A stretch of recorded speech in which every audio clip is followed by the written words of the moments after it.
सुप्रभात बच्चों, आज हम आपकी पाठ्य पुस्तक हिंदी के अध्याय 24 का अध्ययन करेंगे, जिसका शीर्षक है कहानी लेखन। तो चलिए सीखते हैं किस प्रकार से कहानी लेखन किया जाता है। अध्याय 24 कहानी लेखन। कहानी के मूलभूत तत्व। बच्चों, कहानी हमें पढ़ना अच्छा लगता है, सुनना बहुत ही ज्यादा अच्छा लगता है। खासकर बच्चों को तो ये बहुत पसंद होता है। हम बचपन से ही अपनी दादी नानी मम्मी पापा से बहुत सारी कहानियां सुनते आ रहे हैं, लेकिन यहाँ पर हम जानेंगे कि किस प्रकार से कहानी लेखन किया जाता है। तो सबसे पहले हम जान लेते हैं कहानी के मूलभूत तत्व क्या होते हैं। कहानी के निम्नलिखित 4 मूलभूत तत्व होते हैं, मतलब इनसे मिलकर ही कहानी की रचना होती है। तो सबसे पहले है कथा वस्तु। कहानी में किसी व्यक्ति, पशु, पक्षी इत्यादि का जो भी वर्णन होता है उसे कथा वस्तु कहते हैं। यह कथा वस्तु 2 प्रकार की होती है, काल्पनिक तथा वास्तविक। मतलब एक तरीके से कहानी क्या की जो पूरी हम कह सकते हैं कथा वस्तु, किस विषय पर हम किस पशु पक्षी किरदारों को लेते हुए हम कहानी लिख रहे हैं, जो उसकी पूरी कहानी है एक तरीके से वही कथा वस्तु है। ठीक है, जैसे अगर हम किसी व्यक्ति के बारे में बता रहे हैं, पशु पक्षियों के बारे में बता रहे हैं, जो भी वर्णन कर रहे हैं वो पूरी कथा वस्तु है। 2 प्रकार की, एक है काल्पनिक और एक है वास्तविक। काल्पनिक कथा वस्तु का आधार कल्पना होता है, उसमें जीवन की वास्तविकता का होना अनिवार्य नहीं है। जिसके विपरीत वास्तविक कथा वस्तु का आधार कोई सत्य घटना होती है। इसमें घटना को उसके मूल पात्रों सहित ज्यों का त्यों भी लिपिबद्ध किया जा सकता है और किसी वास्तविक घटना के आधार पर उसकी मूल भावना को जीवित रखते हुए भी कल्पना के आधार पर कहानी की कथा वस्तु की रचना की जा सकती है।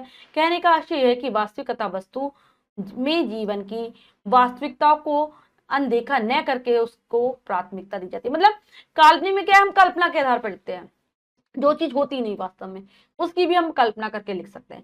लेकिन वास्तविकता तो होती है सच्ची घटना पर आधारित, कुछ ये सच्ची कहानियां होती हैं। तो दोनों में, तो वास्तविकता में हम वैसा का वैसा दिखा सकते हैं जैसा कि हुआ है, और कल्पना तो कहीं तक भी जा सकती है। बच्चों, अब आते हैं पात्र।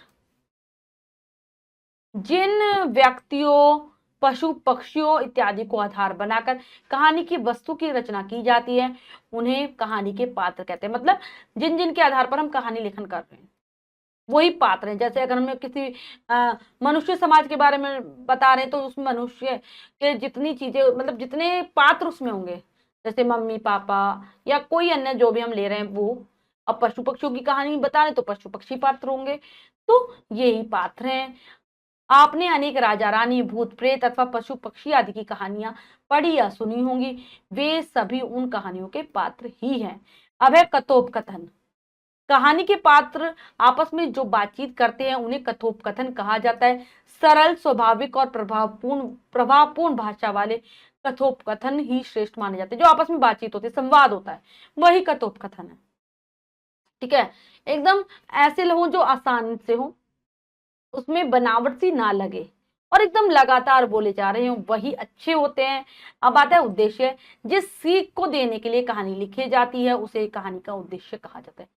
कहानी के 2 प्रमुख उद्देश्य होते हैं। कहानी का सबसे मुख्य उद्देश्य तो व्यक्ति का मनोरंजन करना होता है। दूसरे उद्देश्य में कहानी के माध्यम से कोई शिक्षा दी जाती है। तो पहला उद्देश्य क्या है, मनोरंजन, और दूसरा उद्देश्य सीख देना कुछ कहानी के माध्यम से। पिछली कक्षाओं में हम आपको चित्रों और संकेतों के आधार पर कहानी लिखना सिखा चुके हैं। चित्रों के आधार पर कहानी लिखना सरल होता है, जबकि संकेतों के आधार पर कहानी लिखना थोड़ा कठिन होता है। इसलिए हम यहाँ संकेतों के आधार पर ही कहानी लेखन को फिर से बता रहे हैं। पहली जो कहानी है पहले पढ़ते हैं, फिर सीखेंगे कैसे लिखेंगे। कृतक घनता का फल, पहली कहानी है। संकेत, एक चुईया का कौवे की चोंच से छूटकर मुनि के सामने गिरना, मुनि का चुईया को पालना, चुईया का बिल्ली से डरना, मुनि द्वारा चुईया को बिल्ली बना देना, बिल्ली का कुत्ते से डरना, मुनि का बिल्ली को कुत्ता बनाना, कुत्ते को शेर से डरना, मुनि द्वारा उसे शेर बना देना, लोगों का शेर को चुईया ही समझना, शेर का मुनि को खाने की सोचना, मुनि का शेर को फिर से चुईया बना देना। ये संकेत है, इसके आधार पर हमें लिखनी है कहानी। अब देखते हैं कैसे लिखेंगे कहानी लेखन। किसी आश्रम में एक मुनि पेड़ के नीचे बैठकर तपस्या कर रहे थे। एक दिन अचानक एक चुईया कौवे की चोंच से छूटकर उनके सामने गिरी। चुईया की बुरी हालत देखकर मुनि को उस पर दया आ गई। उन्होंने चुईया को उठाकर उसका उपचार किया और उसका बड़े प्यार से लालन पालन करने लगे। एक दिन आश्रम में एक बिल्ली आई। बिल्ली को देखकर चुईया अपने बिल में जा छुपी। मुनि को चुईया का इस प्रकार डरना अच्छा न लगा। उन्होंने तप के प्रभाव से चुईया को बिल्ली बना दिया। एक दिन बिल्ली बनी चुईया कुत्ते को देखकर मुनि के पीछे जा छुपी। मुनि को अपनी बिल्ली का इस प्रकार कुत्ते से डरना भी अच्छा नहीं लगा। उन्होंने अब बिल्ली को कुत्ता बना दिया। अब कुत्ता बनी चुईया सारे आश्रम में निडर होकर घूमती थी। एक दिन वो जो चुईया थी उसने शेर को देखा। कुत्ते ने मतलब शेर को देखा तो वह उससे डरकर कुटिया में जा छिपा। मुनि ने कुत्ते की हालत देखी तो उन्होंने कुत्ते को निर्भय बनाने के लिए उसे शेर बना दिया। किंतु आश्रम में आने वाले लोग और तपस्वीगण उसे अभी भी चुईया ही समझते थे। अपनी इस अवस्था से शेर को बड़ी ग्लानि हुई। उसने अपने मन में सोचा कि मुनि के रहते लोग मुझे चुईया ही समझते रहेंगे, क्यों न मैं मुनि को मारकर खा जाऊं। बस यह बात सोचते ही वह मुनि पर झपट पड़ा। मुनि को शेर की बात समझते देर न लगी। उन्होंने क्रोध से भरकर कहा, जा तू फिर से चुईया हो जा। मुनि के ऐसा कहते ही शेर चुईया के रूप में परिवर्तित हो गया। तभी एक बिल्ली चुईया पर झपटी और उसे मारकर खा गई। जो लोग किए गए उपकार को नहीं मानते उनका अंत चुईया की भांति बड़ा ही दुखदायी होता है। अतः व्यक्ति को कभी कृतज्ञ नहीं होना चाहिए। जो मतलब कृतज्ञ होता है बच्चों जो उपकार को न माने। तो देखा कि जिस प्रकार से संकेत के माध्यम से कहानी को पूरा किया जाता है। अब हमारी अगली कहानी है बुद्धिमान कौआ। तो यहाँ पर संकेत दिए गए हैं और फिर कहानी लेखन करके दिखाया गया। संकेत पढ़ते, एक कौवे को कहीं से रोटी का एक टुकड़ा मिलना, कौवे का टुकड़ा लेकर जंगल में आना, चोंच में रोटी का टुकड़ा देखकर एक लोमड़ी का मन ललचाना, लोमड़ी द्वारा कौवे की बोली की झूठी प्रशंसा करना, कौवे का मुंह खोलकर गाना गाना, रोटी के टुकड़े का नीचे गिरना, लोमड़ी का टुकड़े को खा जाना, कौवे का पछताना और उससे सीख लेना। अगली बार फिर कौवे का रोटी का टुकड़ा लेकर आना, लोमड़ी का रोटी प्राप्त करने का पहले जैसा प्रयत्न ही करना, कौवे का रोटी को पंजे में दबाकर लोमड़ी को गाना सुनाना और रोटी खाना, लोमड़ी का वहां से अपना सा मुंह लेकर जाना। ठीक है, ये है इसके संकेत।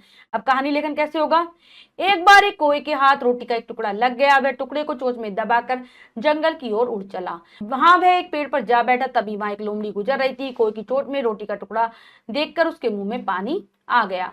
वह कौवे के समीप गई और उससे बोली, कौवे भैया, तुम्हारी बोली बड़ी मीठी है। बोली मीठी होने के साथ साथ तुम गाना भी बहुत अच्छा गाते हो। तुम्हारा गाना सुने बहुत दिन हो गए हैं। आज तो तुम्हें अपना गाना सुनाना ही पड़ेगा। लोमड़ी के मुख से अपनी झूठी प्रशंसा सुनकर कौवा बड़ा खुश हुआ। उसे यह भी याद नहीं रहा कि उसकी चोंच में रोटी का टुकड़ा है। बस लगा गाना गाने। उसने जैसे ही अपना मुंह खोला रोटी का टुकड़ा नीचे गिर गया। लोमड़ी टुकड़े के नीचे गिरते ही उसे उठाकर भाग गई और कौवा दिखता रह गया।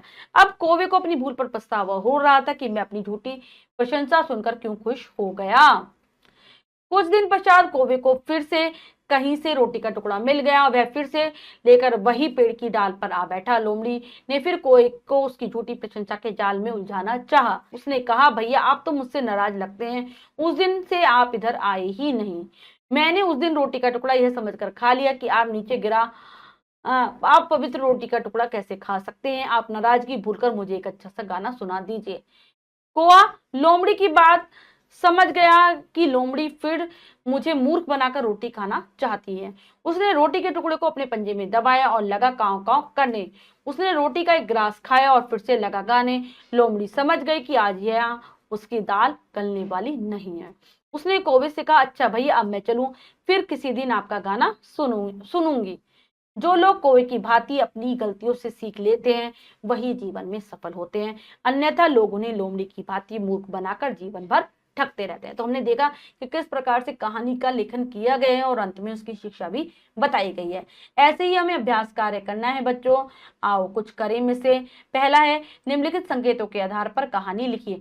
तो बच्चों यहाँ पर कुछ संकेत दिए गए हैं। इन संकेतों को आपको पढ़ना है और फिर कहानी लेखन का प्रयास करना है। दो दिए गए, दो कहानी आप लिखेंगे सुंदर अक्षरों में अपनी अभ्यास पुस्तिका में संकेतों को पढ़कर। बच्चों आज हमने पाठ के माध्यम से जाना कि किस प्रकार से कहानी लेखन किया जाता है। आशा करती हूँ यह पाठ आप बहुत अच्छे से समझ गए होंगे। पाठ को फिर से जरूर पढ़ेंगे। मिलते हैं अगली कक्षा में नए पाठ के साथ। तब तक के लिए स्वस्थ रहिए, प्रसन्न रहिए। धन्यवाद।